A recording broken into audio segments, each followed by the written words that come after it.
Hello there, and welcome. Hey, we had a great worship service this last Sunday, and I wanted to remind everyone that we're back, at least right now. Worship service is Sundays at 10 a.m., and you are invited. We have room for about 20 people right now, and we will be practicing social distancing. You are required to wear a mask throughout the entire service. We have some if for some reason you forget yours or need to, pick up an extra one. We have gloves available for you. We have hand sanitizer available for you. Everyone must be temperature checked before being seated in the sanctuary. We encourage you to show up a little closer to 10 o'clock as opposed to, say coming at 9:15 or something like that, just because we need to, keep the space as safe as possible. And that's kind of the high and lows on what we're doing. Now, we had, I think, 11 people this last Sunday, and we had a good time. And it was so great to be able to worship with people again. And so I encourage you to come on down if you have the opportunity. In the meantime, let's get on with our Midweek Devotional. Hello. As I was working on this week's devotional, I couldn't help but thinking about the upcoming election. It just seems to permeate everything these days. Initially, I have to say I was hesitant to bring it up. How would this be viewed as a message from the pulpit?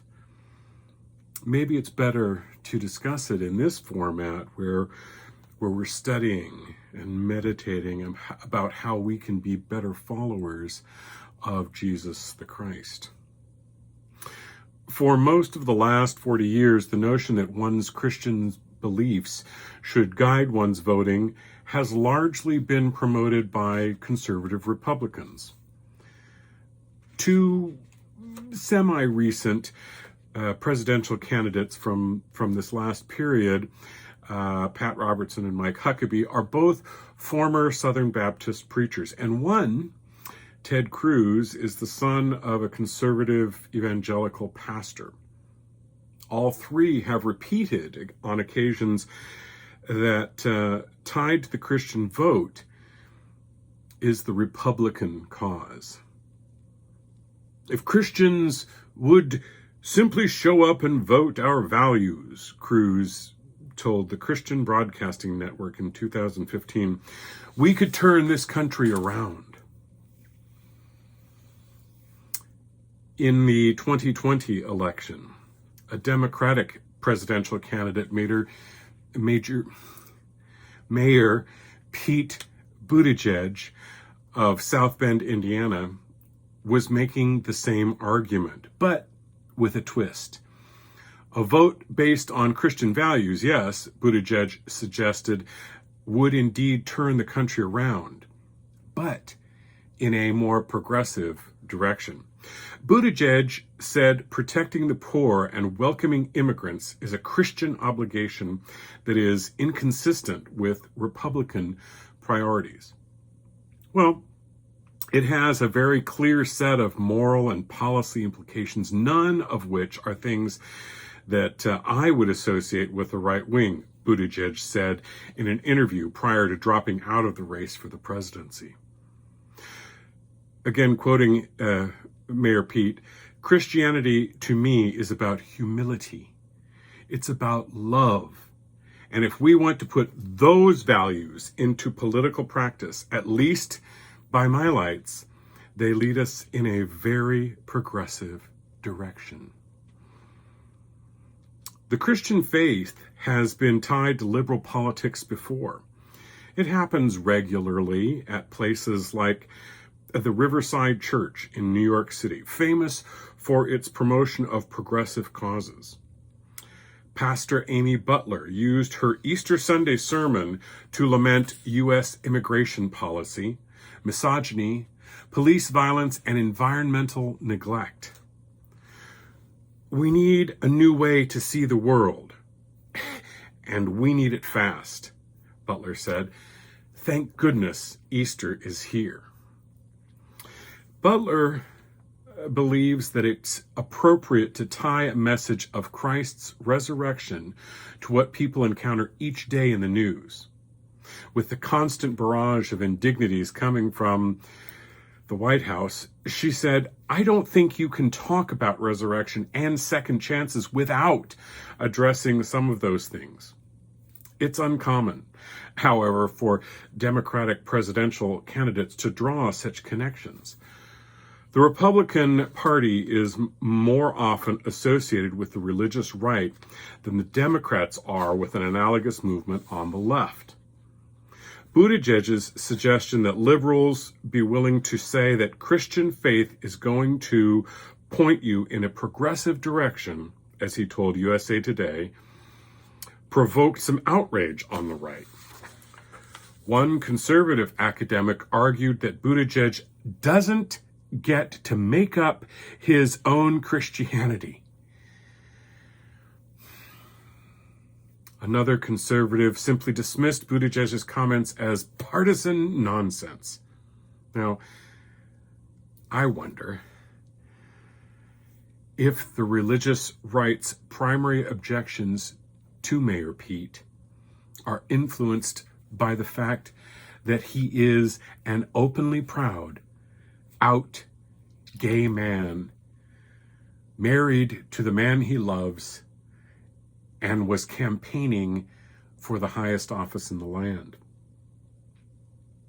Such objections would presumably apply as well to Republican politicians who have not hesitated to interpret Christianity as supportive of their agenda. A gentleman named Peter Wenner, a speechwriter for then President George W. Bush, is among those who have raised concerns about Mayor Pete's connection of Christianity and progressivism. He was writing in The Atlantic that such claims ought to worry Christians regardless of their politics. Wenner said that he has the same objection to conservatives associated with the religious right. Christianity as a faith stands in judgment of all political ideologies and all political parties, Wenner says. So to try and say that the Christian faith will lead you only to a set of liberal or conservative policies, or only the Republican or Democratic Party, is, I think, wrong. Now, in times of uncertainty about how to act in the modern world, many Christians sometimes wonder to themselves, sometimes wonder aloud, what would Jesus do? It's an important question to ask. One asked by Pastor Duke Kwan, a popular minister at Grace Meridian Hill Church in Washington, D.C. Pastor Kwan says, Jesus is the truest example of love and justice we've ever had in human history. Pretty powerful statement. Now, Kwan adds, that question can be problematic at times, though, because at times we don't know exactly what Jesus would have done in X, Y, or Z case. So we end up speculating, and that can get Christians into trouble. I think there is a problem when we try too quickly to say that our view of this or that problem or matter of public policy is the only legitimate Christian view, Kwan says. I think one of the hallmarks of Christian discourse in the public square ought to be humility, respect, patience, and self-control. Those are virtues that are informed by the gospel of Christ. And all too often, that's the opposite of what we hear from Christians who are speaking out on policy issues. If politicians on the left start claiming that Christian beliefs support their agenda, however, it could at least balance those on the right who have made that argument before. And it could encourage voters to consider more carefully what implications their faith may have for their political preferences. Now, I'm not suggesting some sort of litmus test, but I come back to that line, what would Jesus do? I hope we all have an idea of what Jesus stood for. Jesus stood for those who were on the fringes of society. Jesus stood for and stands for the underdog. Those who are downtrodden, those who are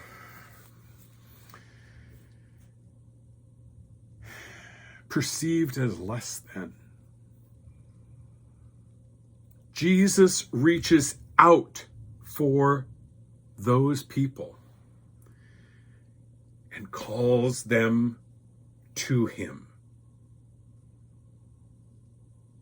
How can we do less? How can we support policies that do less? I can't remember a time in my life when we as a country have been more divided. Maybe it's just because I'm older and seeing things more clearly. Maybe there were times that were this divisive 20 years ago, 30 years ago, 40 years ago. I don't know. But I can tell you that today,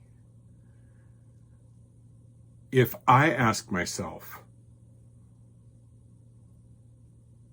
what would Jesus do? The answer is very clear. He would love all of us. He would treat us all the same.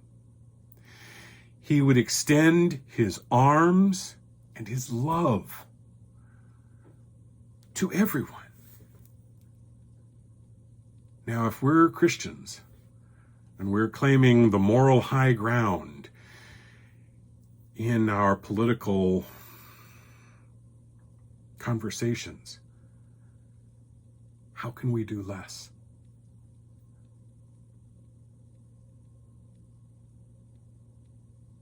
How can we do less?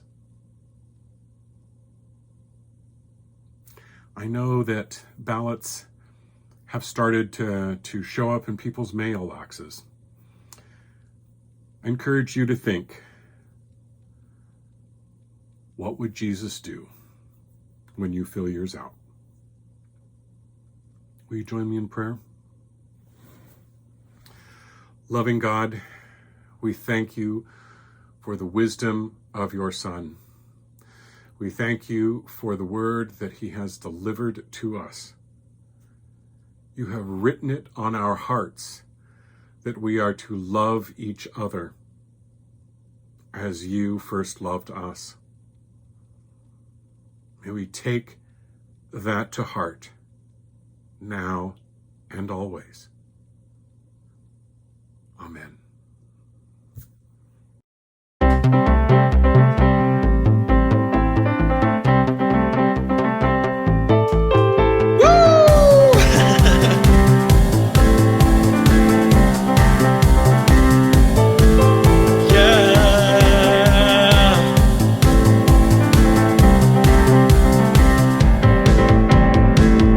Almighty God, my Redeemer, my hiding place.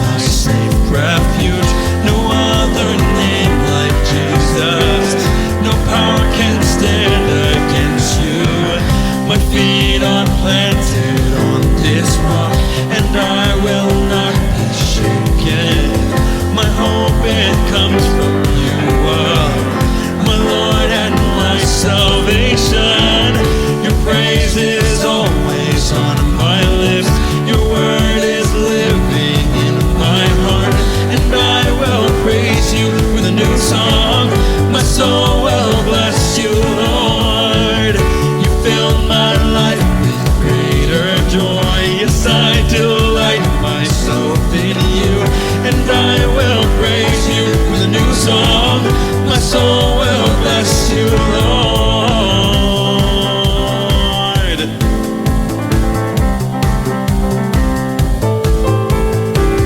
My feet are planted on this rock, and I will not be shaken. My hope it comes from you alone, my Lord and my salvation. Your praise is always on my lips. Your word is living in my heart, and I will praise you with a new song. My soul will bless you, Lord. You fill my life with greater joy. Yes, I delight myself in you, and I will praise you with a new song. My soul will bless you, Lord. And when I'm weak, you make me strong. When I'm poor, I know I'm rich, for in the power of your name, all things are possible. All things are possible. All things are possible. All things are possible. Your praise is always on my lips. Your word is living in my heart, and I will praise you with a new song. My soul will bless you, Lord. You fill my life with greater joy. Yes, I delight myself in you, and I will praise you with a new song. My soul will bless you, Lord. When I am weak, you make me strong. When I'm poor, I know I'm rich, for in the power of your name, all things are possible. All things are possible. Come on. All things are possible. All things are possible. All things are possible. All things are possible. All things are possible. All things are possible. All things are possible.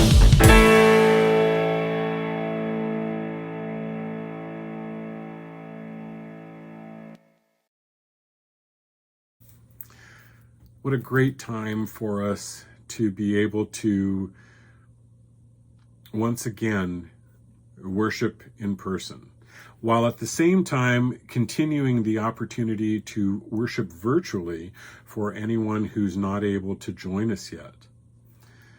We are so blessed. The opportunities that are there for us as a church are enormous. The gifts that God has given us are tremendous. And this place, this beacon of hope, is here for all our queer brothers and sisters and their friends who may be straight. We are very blessed. And for many reasons, I want to say thank you to everyone who continues to support us. Thank you for your support, for your love, for your encouragement. Have a great week. See you Sunday.